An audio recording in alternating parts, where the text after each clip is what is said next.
It's party time, my golf story, brought to you by Party Drinks. Classically designed golf drinks for golfers by golfers. And the golf real estate pros Gene Walsh and Vince Visicaro. For your Southwest Florida real estate needs, check them out at suncoastdreams.com. Now here's your host, Kevin Walsh. Hi, everyone. I am Andrew McCabe, master distiller and creator of Party Brands. Thanks for checking out It's Party Time, my golf story. Brought to you by Party Drinks and the elite real estate team of Gene Walsh and Vince Visicaro of Suncoast Dreams, your source for all things real estate in the Sarasota, Bradenton area. So tonight we're going to switch things up a little. I'm going to try hosting, and Kevin Walsh is going to be our guest. Kevin has a million golf stories that he can, and hopefully he can regale us with a few. So great to see you, Kevin. How's it going? Hey, man, that was pretty good. You seem like you know what you're doing. Okay.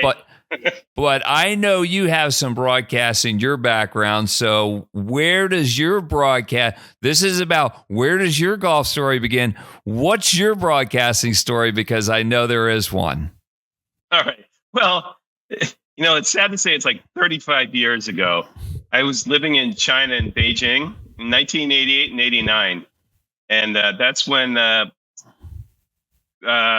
Gorbachev came to visit Beijing. And all of a sudden there was a giant student protest. And I just happened to have a job at CNN at the time. And I kind of learned how the broadcast, the whole world works, like doing the teleprompter and taking people to the site and changing batteries and all that. Whoa, hold on a minute. So you didn't grab a microphone and jump in front of a camera and just own it? No, I never got to go on. They wouldn't let me up in front of it. It's just not that good. So, but I got to meet a lot of interesting people like Mike Chinoy. Remember him? I do. He was like an international correspondent. Yeah. But hold on a minute. What the hell? Bernie Shaw? Bernard Shaw. Yes, of course. Yeah, he was a great guy. Yeah. I'd sit next to him at the desk. So as he's bringing the broadcast in, you're sitting there running the teleprompter, hoping not to mess it up. Am I going down the right path here? He's also asking me questions like, what do you think about this? What do you think about that? And at the end, when the things are going bad, I was actually the guy guarding the satellite dish in the tent out in the woods, make sure that the broadcast didn't get sabotaged. But enough about that. But okay. Well, I was going to ask you about the guy in front of the tank in Tiananmen Square and everything. At some point, yeah. Did you? Yeah. Well, I mean, that was one of the most important tipping points in history. What happened there? True. I don't know. And that was the real deal. The night when that happened, I heard automatic gunfire the entire night. And the entire night was going on. And you could just hear tanks rolling up and down the streets. It's like it was chaos. And I was actually lucky to be able to leave the next few days later. Like we had to bribe a taxi driver. I mean, it was like $20, but it was still a lot for them to get all the way out to the airport. So it was a great experience, and I'm not sure broadcasting was for me, but it was, I enjoyed it. I mean, I think CNN was a different animal back then too, but we won't go there. I hear what you're saying. I don't know. Are we going to talk about golf? And I don't know how we went there. I think I hijacked your interview. I apologize. This is your interview. Yeah, so I'll just shut up and take your questions. All right. Well, so I'm the host tonight, and we're going to talk about Kevin Walsh, his golf story. So, Kevin, take us back to the beginning. How does your golf story start? I can't imagine life without golf. It means that much to me. Golf is everything in my life. It's not just a game I play. Everything I have in my life, there is a profound golf connection. I mean that in every shape of the word. All the people I know that are near and dear to me, my wife, my friends, where I went to college, where I choose to work right now, everything I have in my life, there's a golf connection to it. So if I were to take golf out of it, the trajectory of my life might be something very different. But to be exact, it started at 1260 George Road, Meadowbrook, Pennsylvania. I grew up in suburban Philadelphia, had two brothers, and still have two brothers. And my father was a golfer, and I think my story is similar to a lot of boys. They see dad leaving the house, playing a game, and they're wondering what's going on. And might there be some day where I would join him? And eventually that day came. I'm 53 now.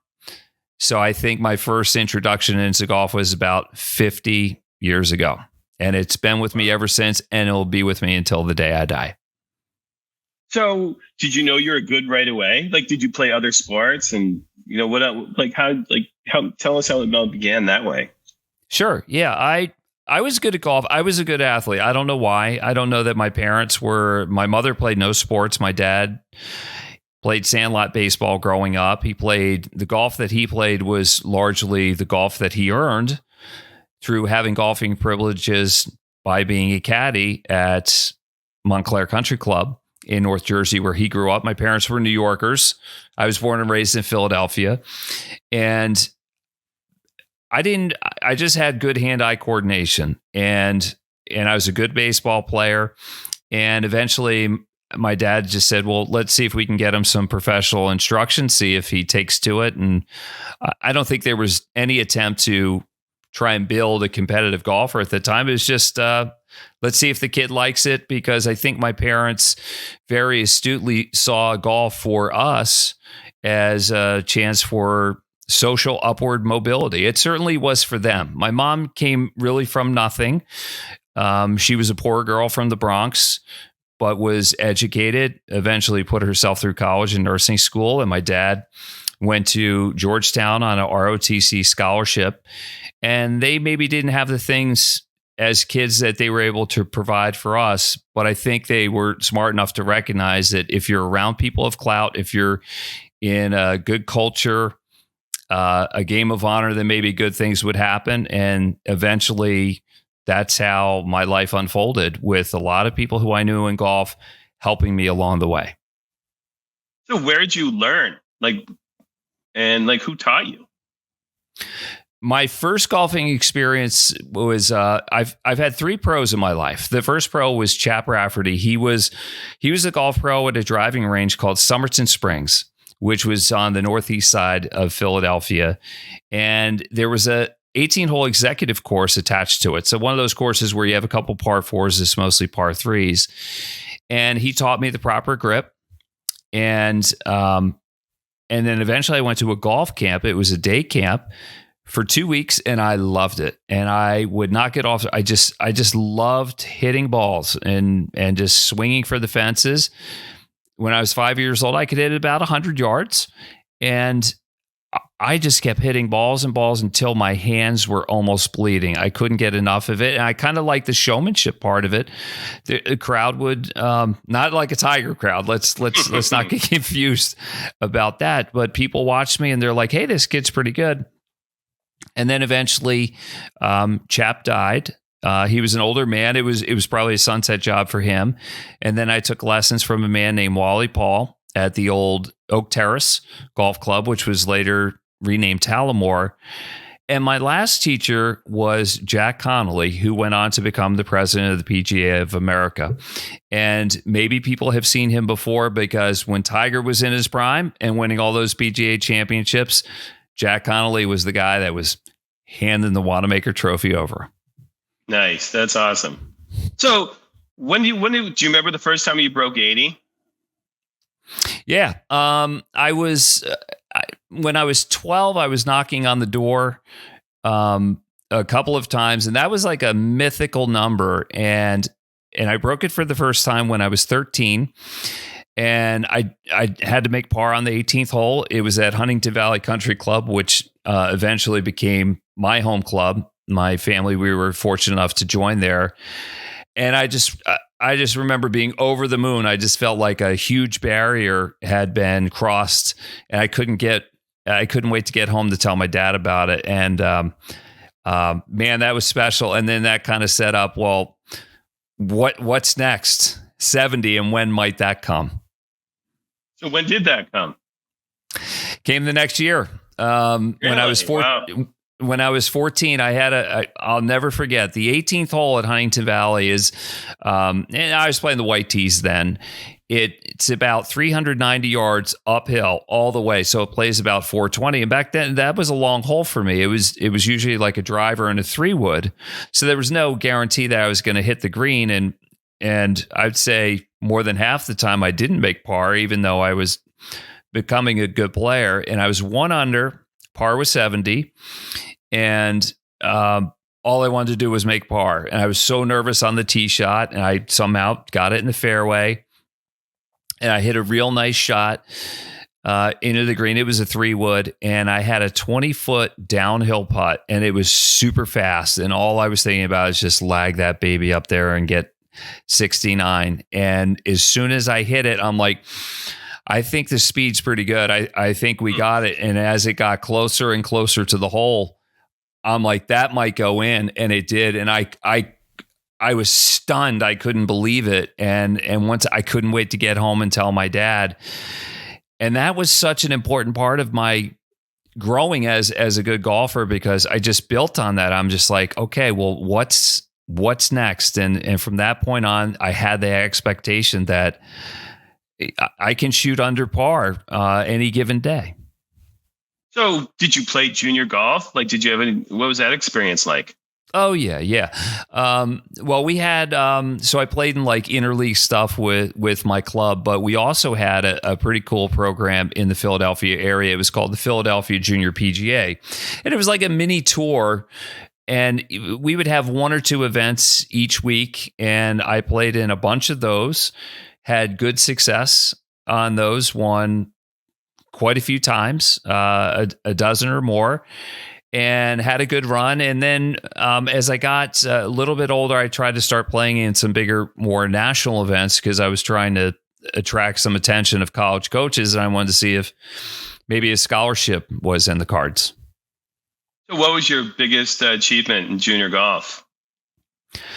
Probably winning the Philadelphia Junior. I won that at 16, and I was lucky that my home club hosted that. So I think that was a massive advantage over everything. And we had at my club, Huntington Valley was like the players club in the 80s for sure. We had 12 scratch or better golfers. And sometimes at clubs like junior golfers are treated like you can't play till after a certain time. And we had those rules too. But if you were a good player and you were putting in the time, the older players, the better players would invite you along to play with them. And so I got invited along with them. There were 2 other junior golfers who were dear friends of mine. One's name is Bill Hyman. He is now the executive director of the First Tee of Philadelphia. And the other is Doug Greger. And Doug won the Philadelphia Junior the year before I did, which put a lot of pressure on Bill and me. We called Bill King back then because there were 3 Bills alive in his family. He was William V. And but healthy competition makes you better, right? And so I had that with my contemporaries, other junior golfers, but I had other really good golfers that I could look up to. There was a man named Gordon Brewer, who was the Pennsylvania State Amateur Champion. He eventually became the U.S. Senior Champion. And his son, Chip Brewer, who went on to become and is now the CEO of Callaway Golf. These were the people that I was just so fortunate to have around me, and they invited me to play along with them. And so if you want to be a good player, play with better players. But I'll tell you this, they never took it easy on me. And that was a good thing, because that's how I think I grew into become a pretty good amateur player. But they never gave you putts, right? You always had to make everything in the cup. Oh, well, we did that, and we played for money. And I had money because I caddied at a young age, and they knew that. And so they knew to play well under pressure, you needed to play under pressure all the time. Now, that might be a little bit of a gambling game or whatever it is. And it was on. A couple of times it was on. So did you give your caddy money back, or did you take more? Well, I usually won, but sometimes the stakes, and it just depends on who you're playing with. There were some other players with which it was all about gambling. It wasn't so much about the competition and the score. I would say with the Brewers and the Brookersons and the Riley brothers, these are names that would be known around the Philadelphia area for sure. That was all about the competition. But then there's some of my dad's friends. They were really into gambling, the insurance guys. And if it ever got a little too much, they would sponsor me. So they would absorb all my losses, but if I won, they would take 2/3. So there were a couple ways to do it.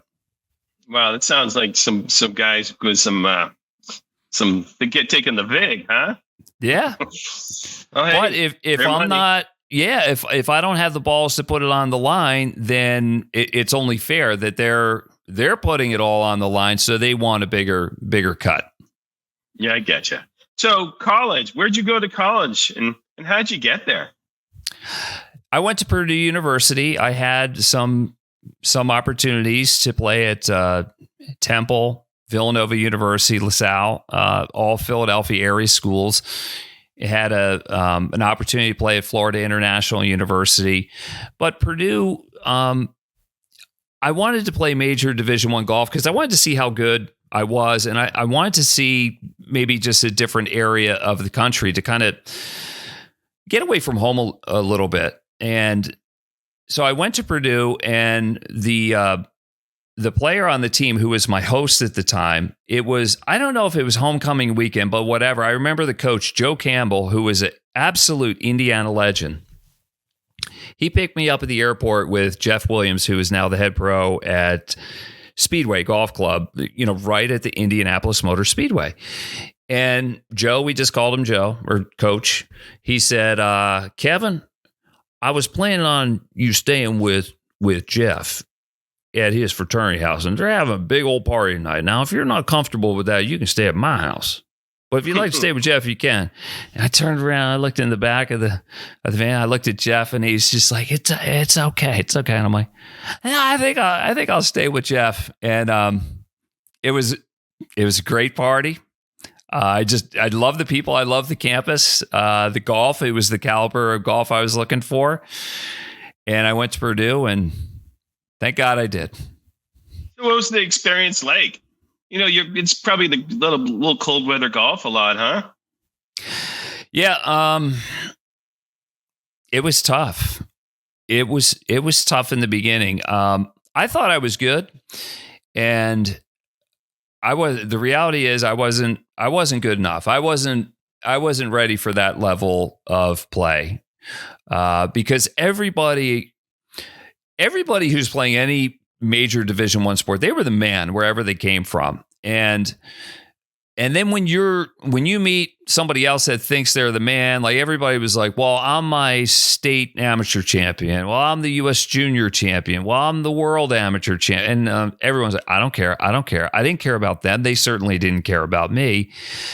And I couldn't crack the lineup my freshman year. And that was humbling, for one, and embarrassing because I was on a partial scholarship, and there were some walk-ons that were beating me regularly, and I wasn't sure that I could cut it. But by my sophomore year, I got so burned out on golf, and Purdue's not the easiest academic school either. So I struggled academically. And I remember my high school teachers saying, like, wait till you get to college. It's going to go 3 times as fast is what this is. And I was like, yeah. You're just saying. They weren't kidding about that. I mean, that was spot on. So I think I was struggling with the academics of Purdue. I was struggling with how hard the golf really was.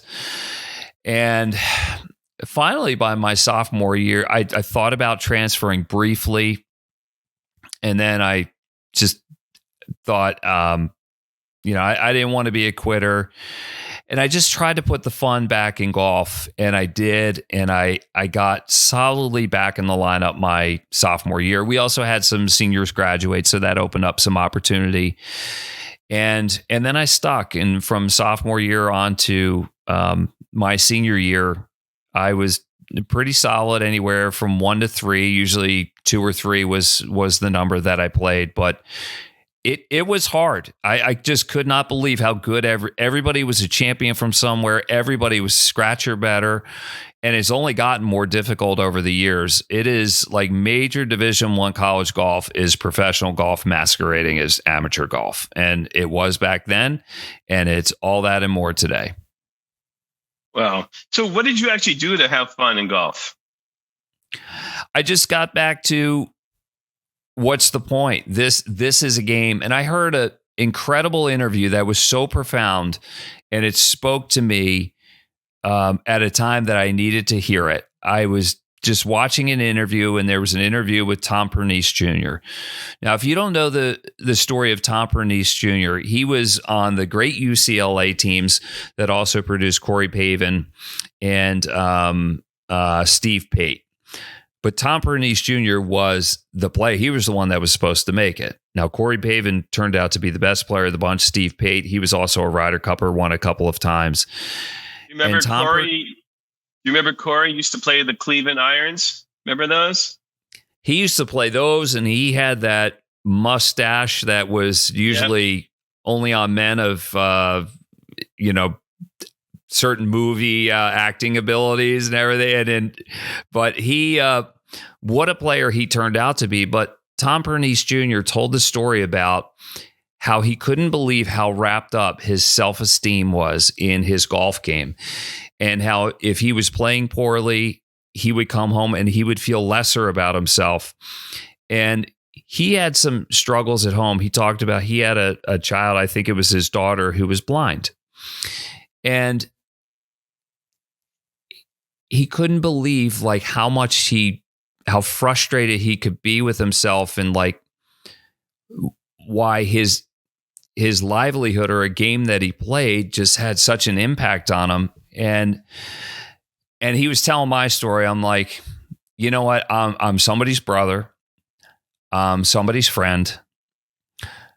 Golf is a game I play. I try to be good at it. I try to honor my coach and my teammates, but it's not who I am as a person. Needs to be something different from that. And if I had not seen that interview and Tom Pernice Jr. putting it all in perspective, that's what helped me put it all in perspective. And I just said, regardless of how I play, my main goal is not so much to shoot a low score. It's just to have a good time.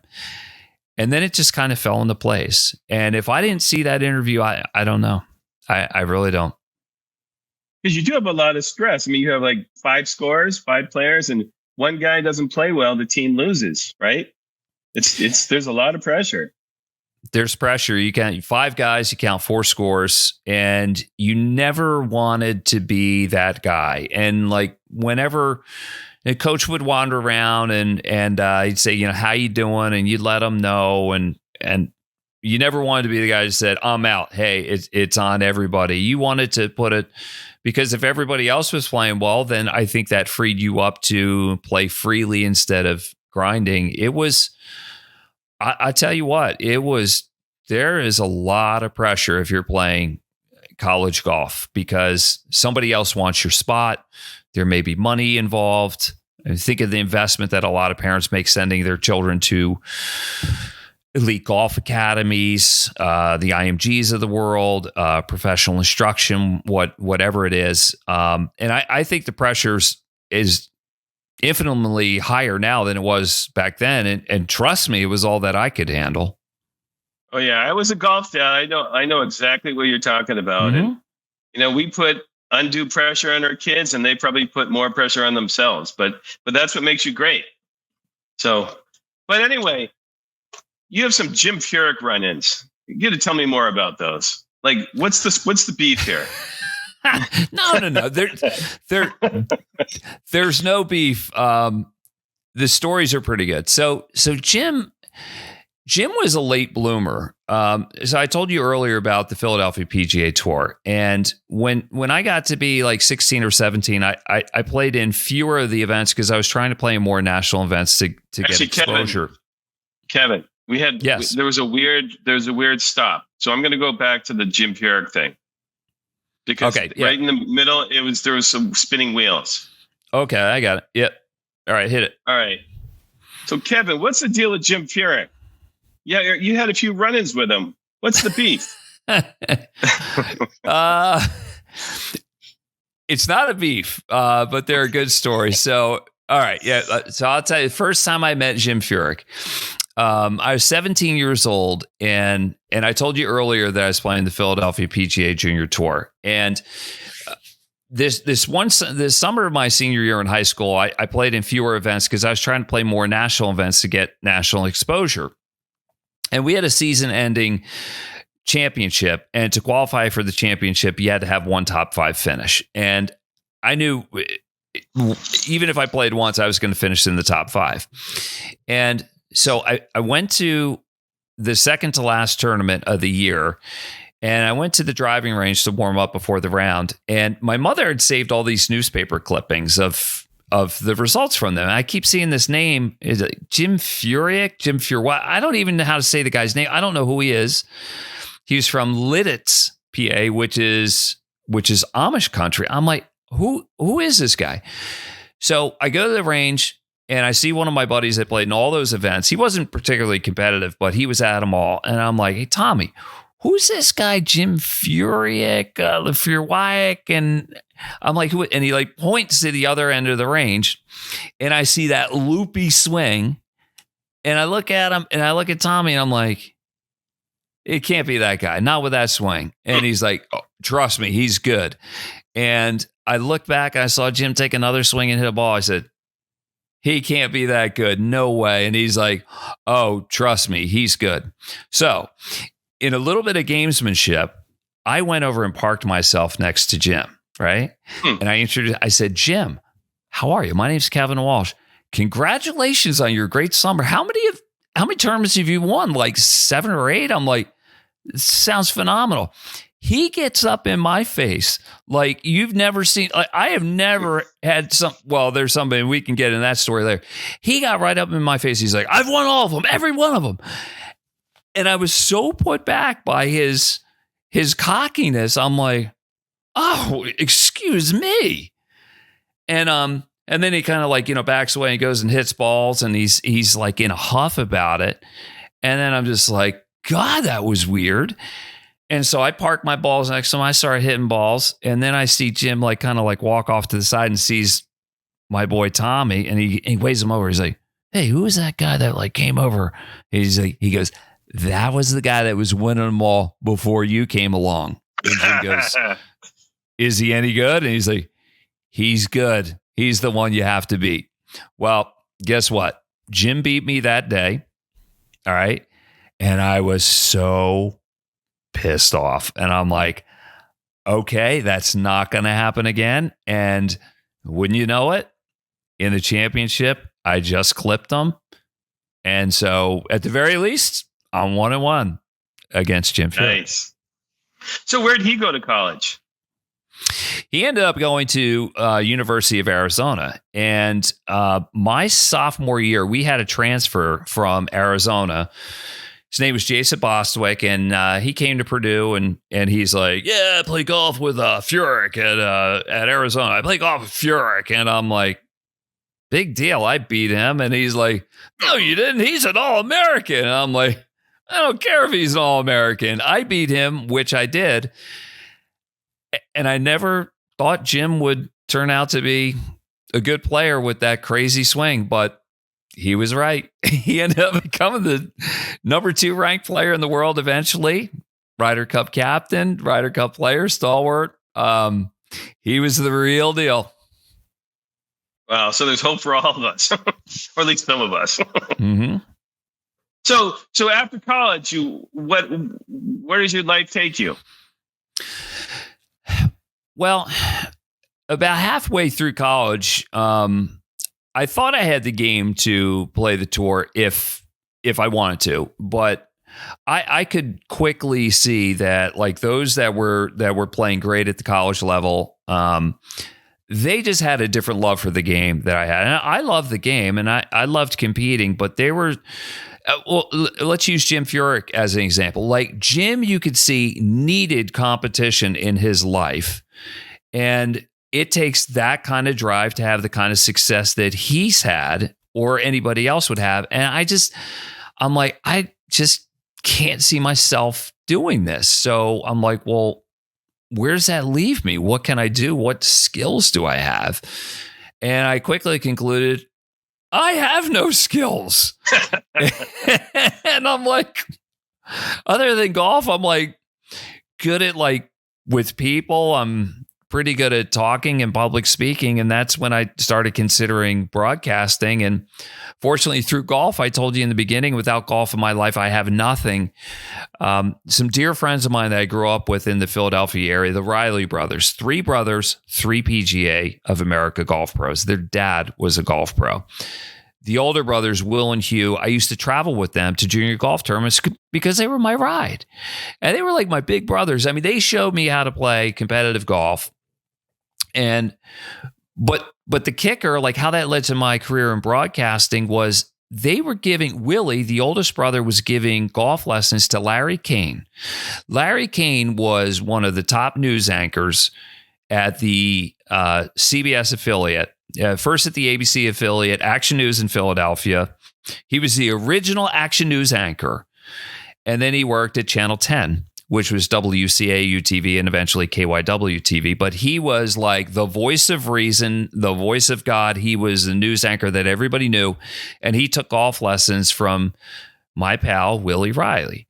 And when I thought, well, maybe I could do something like Larry does.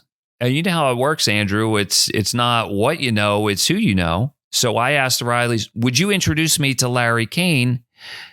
And they did. And then one night at college, I get a phone call and it's like the voice of God calling and say, Kevin, this is Larry Kane. He's like, what's this? I hear you want to be a newscaster. He's like, what? Do you know what's involved in that? And he eventually helped me get an internship at WCAU TV. And that was the start of it. But without the golf there, I wouldn't know Larry Kane. And I can't even imagine my life in broadcasting without him. He became my mentor, my good friend, and there's all a golf connection to everything. So your first broadcasting gig, is it true you're wearing Aloha shirts instead of a coat and tie on camera? Yeah.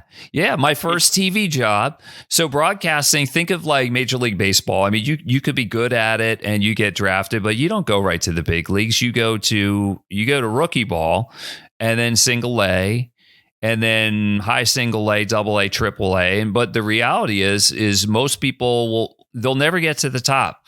But the whole point in broadcasting is just go somewhere, get on air, get started.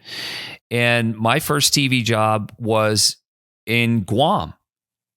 And if anyone needs a geography lesson, take out a globe and keep turning it and turning it and turning it. And you'll see a little dot in the Western Pacific Ocean out near Asia, out near the Philippines. It's about 1,000 miles away from Manila.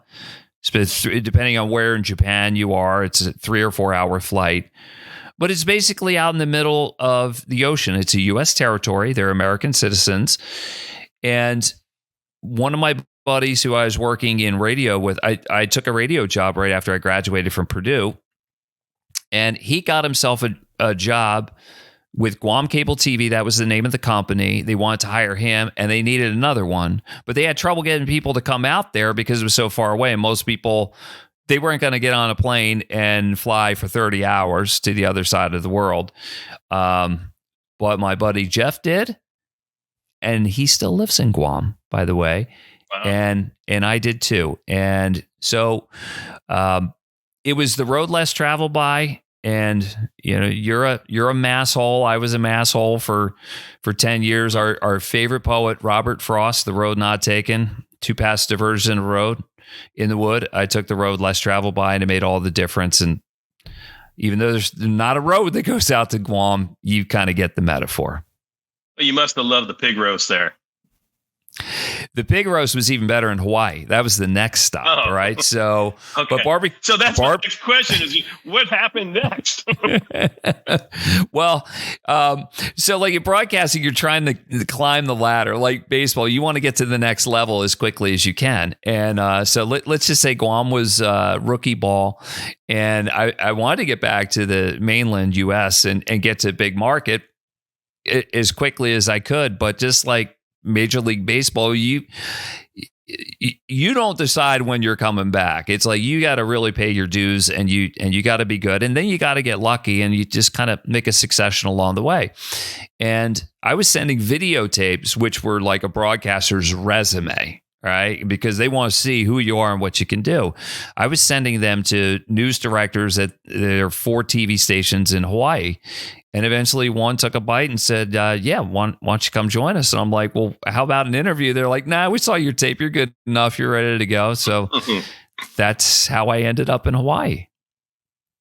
But you start off as a news guy. How'd you get into sports? That came later. Yeah, I think I wanted to be the next Larry Kane, who I told you about. He ended up becoming my mentor, or like a Peter Jennings, a Dan Rather, or a Tom Brokaw. And I thought I was on my way. So from Hawaii, I went to Fresno, California, and then Fresno, California, I went to Philadelphia, where I was a news anchor there, and I was one of the co-hosts on a morning news program, and it was called CN8. It was the old Comcast network. So it was the Comcast, as we know, as the major cable company. It was its own network, and we did our own newscasts, and we had news-related programming and everything else. And then there was a change in management and everything, and they just eliminated the network. And I was still under contract, so they had to pay me. And I'm like, but we had a sports division, which was called Comcast Sportsnet Philadelphia, which was later renamed NBC Sports Philadelphia. And they were regional sports networks still under the Comcast umbrella. And they started similar programming in Boston. And I needed a job. And they said, well, would you go to Boston? I said, well, can I do sports? If I can't do news here under the Comcast umbrella, can I do sports? And they're like, well, can you do sports? And I'm like, I'm a guy. What do you think I can do? And so I went and I had an interview at Comcast Sportsnet Philadelphia, and the news director at the time said, well, can you name the Philadelphia Phillies starting infield? I'm like, not only can I do that, I can name everybody in the bullpen. And so they brought me on board, and they're like, oh, yeah, he can do this. And then they shipped me up to Boston. And well, that's how I met you. And that's how I ended up going to 4 Super Bowls with Tom Brady and Bill Belichick, and 3 Stanley Cup finals with the Bruins. I have no idea how it happened. I got lucky as hell, didn't I? I mean, I think that's what it is, right? So when did you actually first start with Comcast in Boston? 2009. Oh, yeah, okay. Wow. 2009. So I moved up, and just to give you a little perspective, the Celtics were just coming off a world championship. The Red Sox, was it 2008 or 2007? Andrew, help me. So I think it was 7, the Red Sox. Yeah. But that one year that the Celtics won, or that was 11? No, wait. What's the year that everybody won? I forget. Let me just. It doesn't. But it doesn't matter. It doesn't matter. It was like by this point, like Boston as the greatest sports city in America was very solidified, and I happened to parachute into it. And I'll never forget, like the first time I went to Gillette Stadium for a Bill Belichick news conference, in which he gave me the hairy eyeball, which just means I have a lot of company. There was an older grizzled cameraman who said, "Kid," and the Patriots. It almost seemed like they were on the decline, because they had the perfect season until they lost in the Super Bowl, the helmet catch. That was 2007, and then Tom Brady blew out his knee the next year in 2000, and so things were not looking that great. And this cameraman says, "Kid, it'll never be this good again," and I'm like, thanks, man. Thanks for shitting on my dream. And you know what? It got better. It got better. So ultimately, the Patriots, and I went with them to 4 Super Bowls. They won 2. So they won 6 with Tom Brady. So I got to see that up close. And then the Bruins were good from the time I got there in 2009 to when I left in 2020. And they won a Stanley Cup, lost 2. And I think it's good to see the losses and just like how painful they are to everyone. If you're winning all the time, then you don't have an appreciation for how painful it is and the sacrifices that have to be made to make it all happen. But you know as well as I, there is a whole generation of kids that are, say, like 23 and younger. They have no idea the struggles that maybe you grew up with in Boston. I mean, it's like been unprecedented success, and it can be a little obnoxious at times too. Oh, of course. I remember like Steve Grogan, and back in the day with the Patriots, nobody even went to the games. And the Bruins, who went from 1972 was the last time they won the Stanley Cup. And now we're knocking on the door. 39 years between Stanley Cup wins and then the Patriots' incredible run of success. And what it did is it all fed on each other. So like one team, like all the teams, it was a rising tide for all the teams, because they didn't want to be the team that was sucking when everybody else was doing great. And I'm sure you've seen the picture. It's been in the Boston Globe. There's this kid that, sign. It's like nicely done. And he's got all the logos. He's like 12 years old, 10 world championships, and it's got like 4 Patriots logos on it. It's got a Celtics thing. It's got the Bruins, and it's got a couple Red Sox things. Cute picture.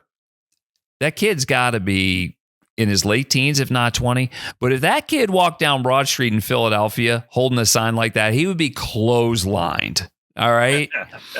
But that is like a snapshot of how a lot of kids, your kids, this is how your kids grew up, and mine to an extent as well.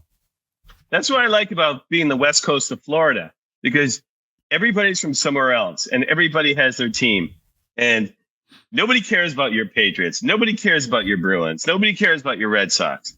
And it's like, you have to get along, go along to get along with everybody. So it's like one big happy family. I like that. Yeah, you're right about that. And because everybody's from somewhere else, and Florida is growing, especially I live in a new community. Nobody's been here long enough to have a foothold and to just be like, this is mine. It's just like, we've all come down here to start a new life. I certainly have. And we look around as we see new neighbors moving in. We look around with an acknowledgement. This is pretty good, isn't it? Yeah, it's pretty good, isn't it? You know why it's good? Because it's Florida. The weather's great. And the neighbors are great. Don't be the guy to mess it up. But people are still planting their flags in the front yard. Yeah, it's that's getting a little obnoxious with like the college that they went to and just like their sports teams. Well, here's the one. At the time of this recording, we know the Detroit Lions have a pretty good run. Where are all these Detroit Lions flags like the last 30 years? Okay. Exactly. I mean, if you were a Lions fan, you were in hiding, but you know what? Good for them. I think a lot of them, they suffered. It's their time and fine. Look, you and I have deep roots in New England. It's time for somebody else to sometimes. Look at that. They're playing Tampa this weekend. What do you think? I tell you what, after seeing what Baker Mayfield did against Philadelphia, now Philadelphia laid an egg. I don't know what's going on there. That was a travesty. It's up here. It could be, or there could be some bad juju in the lot.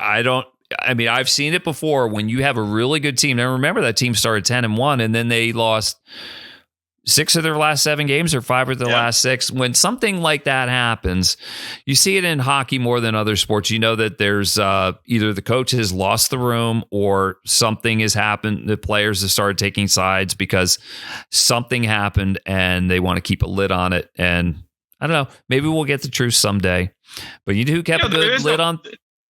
There is a former Lions defensive coach who's the defensive coordinator for the Eagles. I don't know. Seems Matt like Patricia. that would work. Yeah. Well, it didn't work out when he was head coach with the Lions. It certainly didn't work out in the game against Tampa Bay, in the wild card game. Look, Bill Belichick is the greatest coach of all time. We know that, but his assistant coaches just have not had near the success that he has. Yeah, true.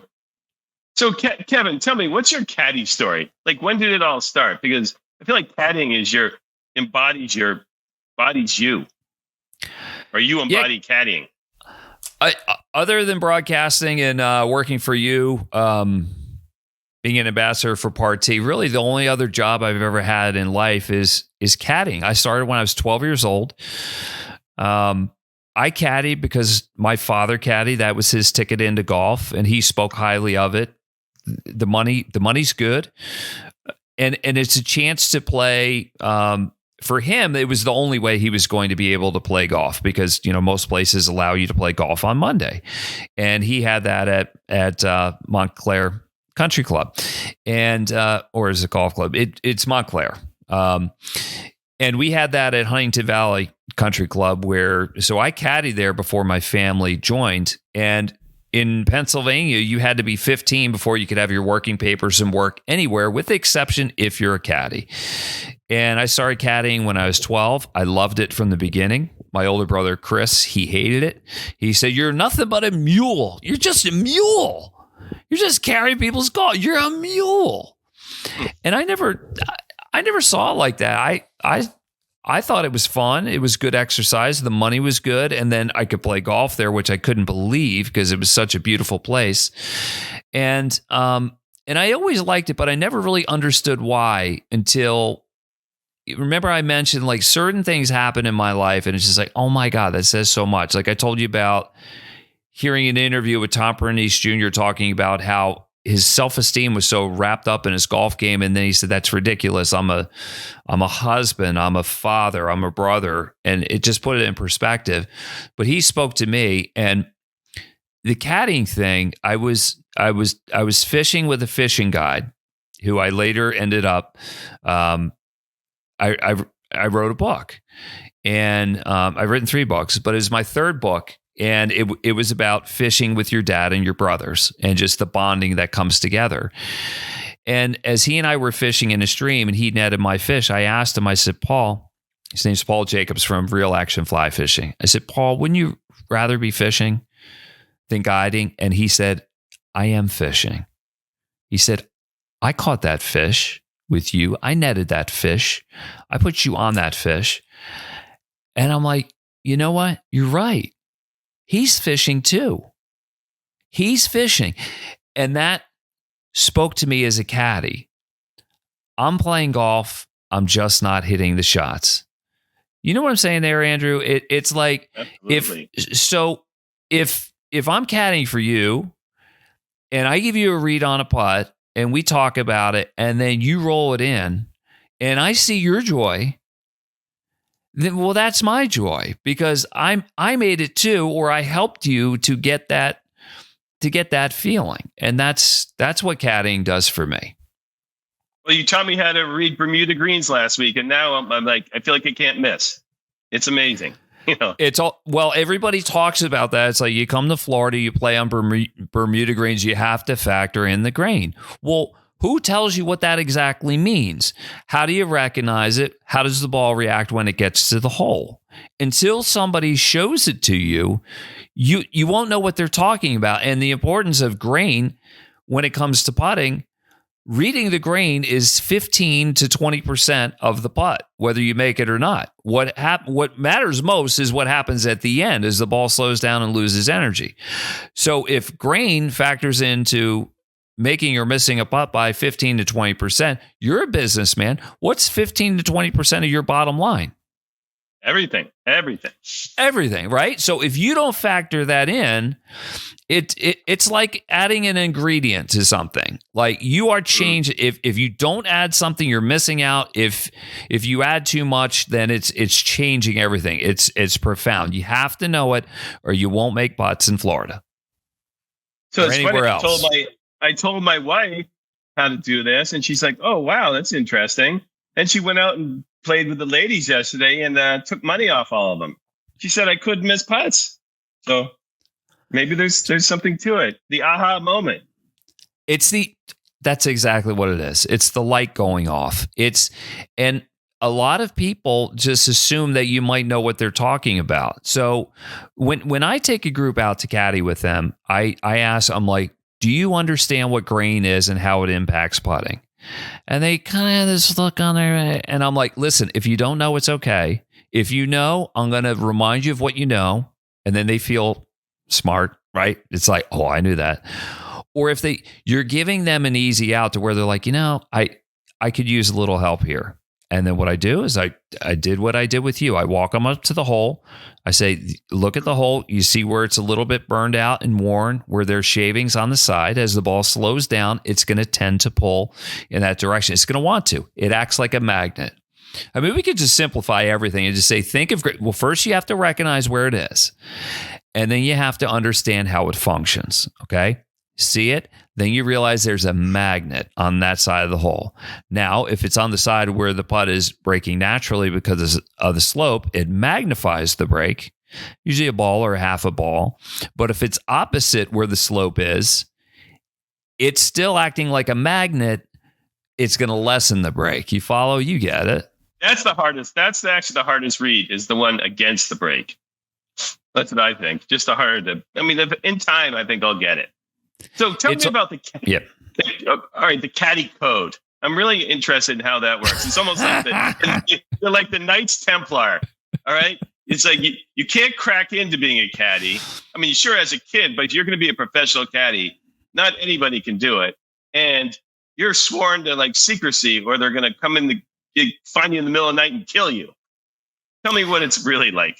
All right, yeah, because people ask about this. Ask about they want the dirt. They want to know about a bad loop that you had, somebody that treated you poorly. Not unlike what we would ask of a waiter or waitress.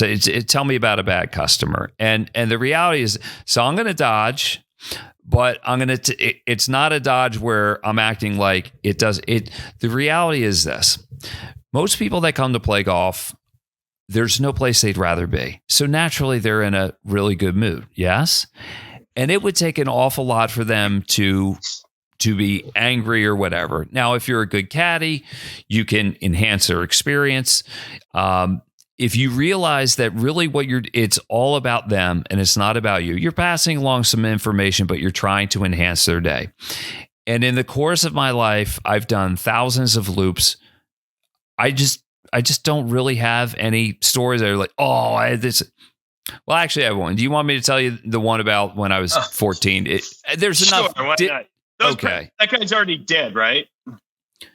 No, he's probably still very much alive, okay. But I don't have. It's pre-cell phones. Oh yes. So I was caddying. I was 14, and at this point we talked about breaking 70. So I was a scratch golfer by the time I was 14. Now, not everybody would know that. And I was out with this group. It was a man, and there were a couple of ladies. And one of the ladies was friends with my mother and knew my family story. But the guy was, he sort of like asserted himself as the captain of the group. Like he was going to lead the conversations and talk about stuff. And he's just like, waxing superfluously about like how wonderful golf is, and it's a wonderful opportunity to spend time in nature and walk, and it's very good for business. It can help you with business and this, and so he starts talking to me, and he's like standing over the ball like Judge Smale's kind of waggling. He's like, and someday, Kevin, you're going to recognize this. It's like someday maybe you'll have an opportunity to play golf, and you'll kind of see like the wisdom in what I'm sharing with you right now. And I'm just kind of like, okay, yeah, and then you're he keeps Danny going. Noonan right now, right? You're Danny. Pretty Danny much. Noonan. Right. I'm just like, why don't you improve your life, sir? And so I'm just sort of taking it, and I'm like letting the guy talk himself into a pretzel. And this nice woman, she like looks at me, and I look at her, and she's got her eyes like, and he keeps going on. And and then he says, finally, the kicker, the lady got involved because she couldn't take it anymore. And probably I couldn't either, but she saved me. God bless her. He goes, the better you play, you can get a lower handicap. And like, if you have a low handicap, that's like very impressive to other golfers. Like if you happen to have a low handicap, and he's like, well, Kevin, do you have maybe someday you'll have a hand. He's like, well, do you have a handicap? Do you know what a handicap is? I'm like, no, I know exactly what a handicap is. And he's like, well, what's your handicap? We call it an index now, right? But back then it was a handicap. And I'm like, I'm scratch. And he's like, what? I don't, what is that? You're what? And I'm like, I'm scratch. And he's like, I don't know what and the lady interrupts and she goes, actually, Bob, Kevin does play golf. He's a very good golfer. Scratch means he's a 0. And the guy goes, oh, you do play golf. He was really embarrassed.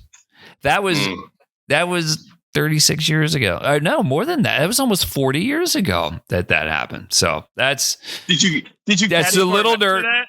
I don't think I did. No. And he wasn't a bad guy. He was just naive. You just don't always know who around you does like that. Yeah. There's so many guys like that. Yeah. But yeah. So that's one little thing that goes back to the younger days.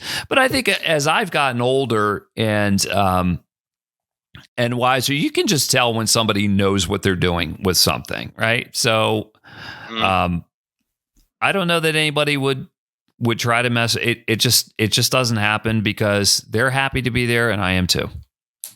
So how's your golf game these days? You still at scratch? No, I'm a 3. Man, I played today. I couldn't break an egg. I shot 82 today. Well, when I played with you, what was that? Like 2 weeks ago? I played pretty good. Shot 74. That's pretty good for me anymore. Oh, you were like par. And then I think something got in your head and then you had a couple bad shots and then you got mad at yourself. Yeah, I had a bad run, but I made 4. You had a couple. Yeah, the chip in. You had a sandy birdie, which is pretty impressive. Right. But you know what? That's a good example of what my golf is. It can be good at times, and then I can just make just ridiculously bad decisions or just execution. I hit it like back when I could play. I was longer than average. Now with today's segment, I'll just give you like an example. So when I was in college, I probably averaged about 265 to 270 off the tee. And that was just like a little, so with 50s average, I was like 51, 52%. And the ultra long guys were like 300. Right. And that just seemed like impossibly long. Now, like in Division I golf, it starts at 300. The long guys are like 350, 360. But with today's technology, the better ball, I maybe hit it 250 off the tee if I really hit it. So I've lost distance with all that good technology, and I just can't. I can't putt like I guess I suck. I don't know. So have you ever played any competition other than maybe some little money games? It's been a long time because like for me, it's like I don't want to compete unless I think I have a chance. I'm not putting in the time to really give myself a reason to think I have a chance. I'm just a social golfer, and that's fine. And my golf story is evolving. I'm trying to accept begrudgingly what I've become. I'm just not the player I once was. It's because of age. It's because I don't put in the same amount of time, and my skills have eroded. And it's very obvious to me. And it's kind of hard for me to accept that because, like, I walk off the course, I shot 82, and it's like, what am I doing here? But I don't know. What else would I be? It's the only game we can play for life, right? I mean, it's all we have. True. But you don't have loft issues, at least like the rest of us, where we have lack of effing talent, right? At least you can get up in there and hit the ball, and it's more up here, right? When you make mistakes. It always, it is. No, I mean, it's all in your head. Oh yeah. That's why it's the greatest game, because anybody could shoot a perfect score because they had a perfect score in every hole on their club, baby. But put it all together at one time, it's up here or a little down here. But yeah, you got to put it to. I don't know. I have not shot under par in more than a year, and so I'm a little worried. Has that ship sailed? That's part of it. But who cares about my golf? No. I mean, I should probably care less about my own golf and do what most people do. And I do. I play for the love of it, but like part of me holds on to what once was. I can't really play as much as like our whole jam at party is like have a couple cocktails when you're playing golf. I don't really do it because for me, I just kind of feel like my game is going to worsen. I can't deal with that, but maybe I just have to do a complete turnaround and just say, screw it. My best days are behind me. That's probably the better way to go. All right. So next time we play, who knows? Yeah, we'll have some parties, support the company. So we're kind of, do you know, we've been doing this for an hour so far? Yeah, this is too long. We usually shoot for like that's good. Has it been that interesting? I think so. I like it. So what I'm thinking is we probably want to do a lead out, and I'm not the broadcaster and I don't remember half the stuff about, all the, what do you call it when you do the read, the advertising read or whatever it's called? Oh, just some of the live reads, like who to thank properly and everything. So we can I think keep you in should business. Probably do that. All right. Yeah, I got it. Hey, look, big thanks to, I want to thank a couple. First of all, we have some news to report here. All right. And this is cool. So I'm going to get back in my news mode. Since we started the podcast about 2 months ago, we've now grown to 1,600 subscribers, 60,000 views, and 866 watch hours. That's on YouTube. Now, one thing that when I'm hosting the show, I try, if I have news to report, I want to give it to you. And I always ask for your help. And I tell you why. Hit the like button and hit subscribe. All right. Because the people like the bean counters at YouTube, they watch that stuff. We're getting closer and closer to reaching some magic numbers where we'll actually get paid for this. And I want to thank you for doing that. And I know you're doing it to help us, but I know you're doing it because you think this is cool. We're peeling back the curtain. We're kind of creating Oprah's couch, if you will. Come and tell your story on Party and give us warts and all. Tell us everything about like why golf is so important to you. That's what we do. So hit the like button and subscribe. That does a massive difference. And as we wrap up here, and before I hand it back to Andrew, hey, first of all, great job hosting, by the way. Oh, thank you. All right. No, you really did a nice job. You really did a nice job. By the way, on top of what you were saying there is if you guys have any friends or anybody who you think would be awesome for our show, just reach out to us on Instagram and tell us because, the more people we get, the more interest. And it's like we're creating a nice community of like-minded people. And we just everybody who loves golf and we just love everybody's story. So just anyone you can bring in, let's hear it. Yeah, because in the end, like when we hear other people's stories, we kind of like revisit our own. We vicariously live through them. Big thanks to those that sponsor us, the Golf Pro, Real Estate Pros, Gene Walsh and Vince Vizzacaro from Fine Properties. If your dream is to own a home in a golf or golf resort related community, nobody's better than Vince and Gene. Or if you happen to live in one of those places and you want to cash out because property values have really gone up down here and you want to get it while the getting's good and you want to sell the house, same thing. Get in contact with Gene and Vince.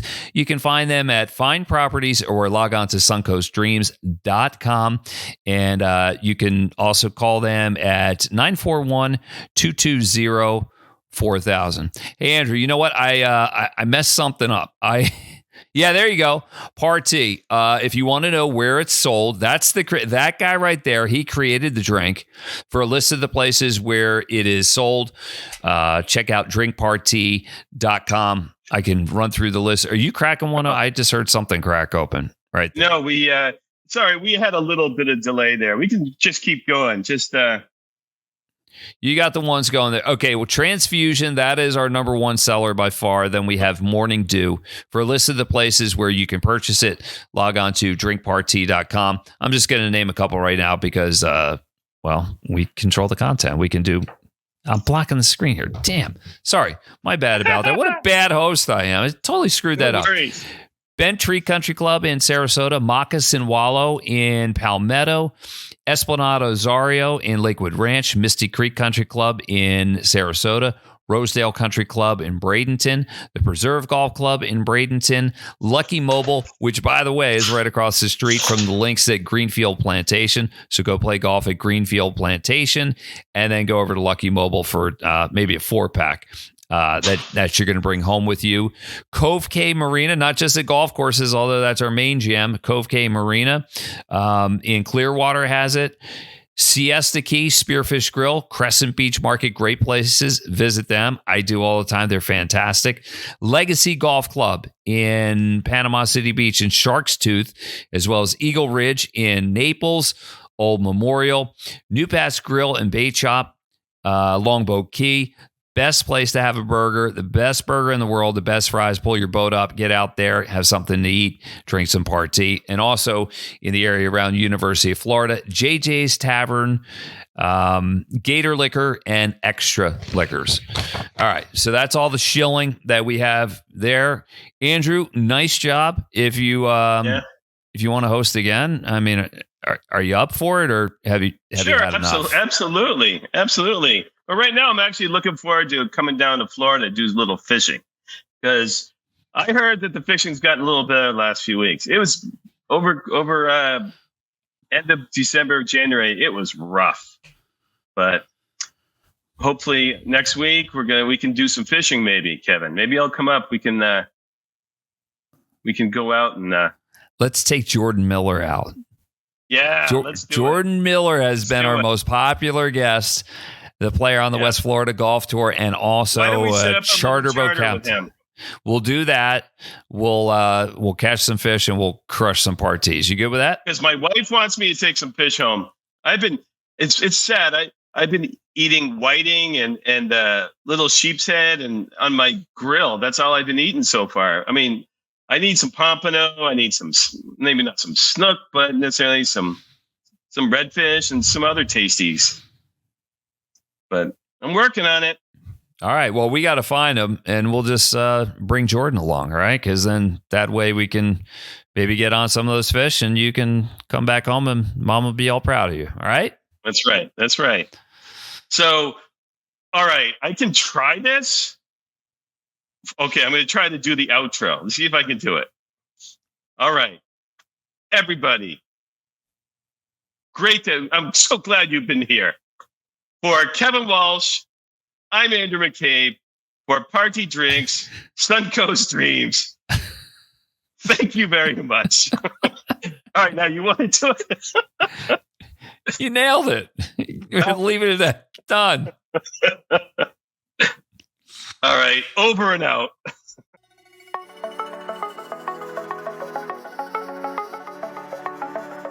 You've been listening to It's Party Time, My Golf Story, brought to you by Party Drinks.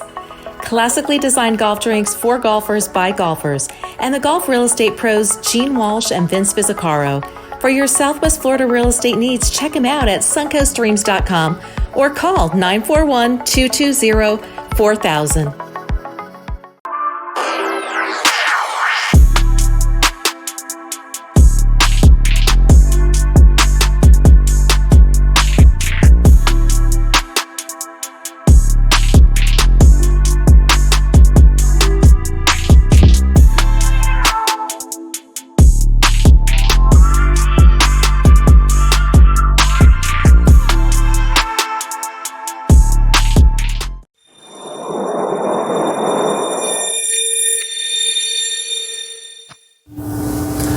This is Vince Vizzacaro and Gene Walsh with the SuncoastDreams.com real estate team at Fine Properties. We've helped hundreds of families find their dream homes in golf and resort communities in Lakewood Ranch, Bradenton, Sarasota, Parrish, Venice, and the surrounding areas.